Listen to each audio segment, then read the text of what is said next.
Hello, welcome to Books with Lexie, and welcome to my third vlog for Halloweekend readathon. If you, for some reason, don't know what I'm talking about, I will have the announcement video linked in the description. I can't believe it's the third weekend already. It's nuts. It's actually already Saturday. It's almost 5 o'clock. I have not been reading for Halloweekend until today, so that's why I haven't updated you at all. I was working on books for a video that's going up tomorrow, so at this point you've already seen it. Read 7 books in 7 days, but actually I read 8 in 7 days because I read a book for Halloweekend last weekend during that same time. So I was finishing up that video and just wasn't reading for Halloweekend until today. But I do know what I'm going to read now. I have started my main prompt. This weekend I'm doing the main prompt as the book with a Halloween word in the title. So I'm reading The Nightmare Room. I'm counting nightmare as a Halloween word, which, makes sense. I'm currently 36% into this, I believe. I'm listening to the audiobook. And it's interesting because this is narrated by the author, which usually I don't like. Sometimes that can be not the best choice, but I'm enjoying it so far. I don't prefer male narrators anyway, but he's doing a fine job. So we are following an audiobook narrator, actually. He moves to his hometown with his wife after moving away a while ago. His father is in a retirement home and not doing well, so they are moving back, and they're also trying to move away from the life that they had before because they lost a child due to being sick. So they're trying to get a fresh start. They end up purchasing an old farmhouse on the outskirts of town. It is run down but just needs some work, but they're able to move into it after clearing everything out. The main character, Peter, he didn't know that his father owned this. It was a secret until they went to move in to the house that they thought they were going to be in, which was his father's house. But then they were like, no, just kidding. Actually, that's his farmhouse. He initially doesn't really want to live there, but then he agrees to it because it makes his wife really happy. And he sets up his studio and he starts hearing weird noises on the recording. This is a haunted house book. 35% in, we are just now starting to get to the haunted house stuff. Everything else has been a setup, which hasn't bothered me. This actually is apparently the first in a series, but this came out in 2018, and it doesn't look like the second one is out yet, so I don't know how accurate that is, but so far I am enjoying it. I'm assuming that there's going to be some sort of ambiguous ending because of it being a series, but that doesn't bother me. I like that in general. So I'm really interested to see what direction this takes. I already like how the way that they're finding that it might be haunted is this the voices on the audiobook recording that he's doing. It's super interesting. I think Aaron really liked this one, and I'm looking forward to continuing with this. I will be able to finish it today. The audiobook is only 6.5 hours long at the regular speed, so I'll be able to finish that today easily. And then the other book I'm going to be reading this weekend is for the bonus prompt of reading a new to you author, and I'm going to be reading Whisper Down the Lane. I have obviously not read from this author before, but I've heard really good things. I know Katrina likes this author, and yeah, so those are my plans. Sorry I did not vlog until today, but I'm excited for this weekend. I have been on sprints. It's Katrina's weekend to host, so I was on her channel Thursday night and last night. And then I've been doing some daytime sprints, so I hosted sprints yesterday and currently on sprints. I'll be on Katrina's channel again tonight and tomorrow night, and yeah, I'm having a lot of fun with this readathon already. It is exhausting. Next year will be slightly different. From the host perspective, I think generally we want to keep things pretty much the same, but yeah, I'm having so much fun. And it seems like people are really loving this readathon, so I want to continue doing this in the future. I'm rambling. I'll talk to you once I'm 2/3 of the way into... Bowser, quit moving. 2/3 of the way into... What is this book? The Nightmare Room.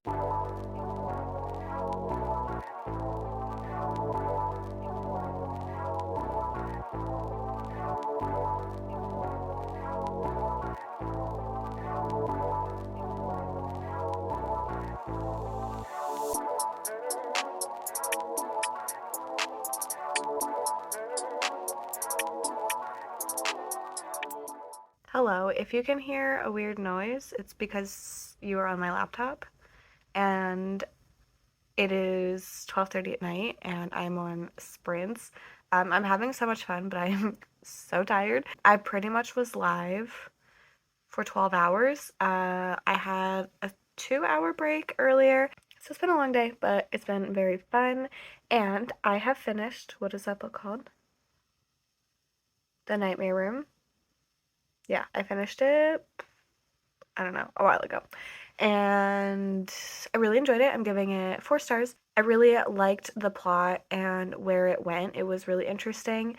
I did want a little more from the haunted house stuff, but I just wanted a little more from the story in general. Like, I didn't feel super connected to it at any point. It was one of those books that I was like, I know this is good. I'm having a good time reading it, but I'm not like super invested. Does that make sense? That was my experience reading it. So 4 stars, like, I don't know, it felt more than 3, which a 3 stars like a book that I read. Oh god, I should not be allowed to vlog at this time. Anyway, 3 stars is like a book that I read that like was fine. I didn't hate it, like I didn't dislike it, but I didn't love it, and I wouldn't discourage people from reading, but I wouldn't like go around recommending it widely. A 4 star is a book that I obviously enjoyed, had a good time reading, would recommend to people like definitely way more often, but I just didn't have like a super strong connection with it. And then the 5 stars one that I personally was like either really entertained or really loved or really connected with or something else. So this fell into the 4 star range. I don't know, I just explained ratings. 4 stars. I was gonna start Whisper Down the Lane tonight, but my brain can't function. We have sprints for another 10 minutes and then a little talking, and then I'm going to sleep. And then I'll be able to easily finish Whisper Down the Lane tomorrow. Sarah's hosting sprints for us at 12, and then I'll be on Katrina's channel again at 7 for more sprints. So I'll definitely be able to finish because the audiobook at 3 times speed is like 2 hours or 2.5 hours, which is not bad. I don't know how I just talked for so long when I had pretty much nothing to say. I'm very tired. I'll talk to you tomorrow. Hello, it is Sunday, the last day of the 3rd weekend of Halloweekend readathon. Ignore my hair, mostly just ignore me at this point in my life. I am going to cheat and I'm going to give you this quick update now, and then I'm going to talk to you tomorrow, even though it's Monday, because I am so tired and I took a 3-hour nap today on accident, and then I woke up like 4 hours ago at this point, and I still have a headache. I took medicine, I ate, I've been drinking water, and I just like, I have very low energy right now. Not that I'm typically a very high energy person in general, but so I am currently halfway through Whisper Down the Lane by Clay McLeod Chapman, and I'm really enjoying it so far, but I'm not really going to talk to you until tomorrow. I'll give you the full synopsis and then my final thoughts. I am still listening to it, and I'm currently working on my Halloween treat, and then I'm probably going to post my picture tomorrow because I can't be bothered to do it today. I'm on sprints on Katrina's channel right now, but like probably won't stay the whole time. I don't know.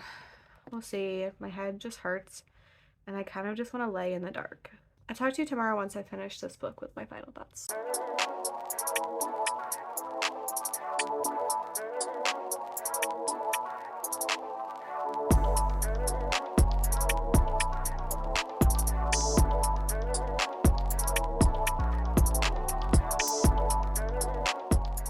Hello, it is Tuesday. I did not give you my final thoughts yesterday, but I did finish everything for the readathon. Main bonus prompt, I read The Nightmare Room by No, I cannot speak.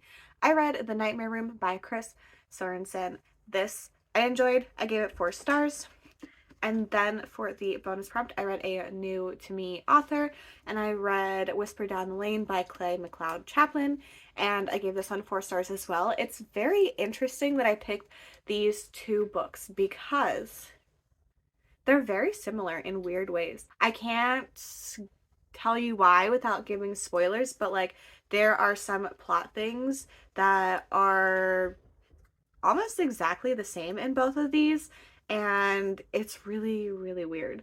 Hello, I'm editing and realized I did not ever explain the plot of Whisper Down the Lane by Clay McLeod Chapman because I said Chaplin again 20 minutes ago. Let me readjust.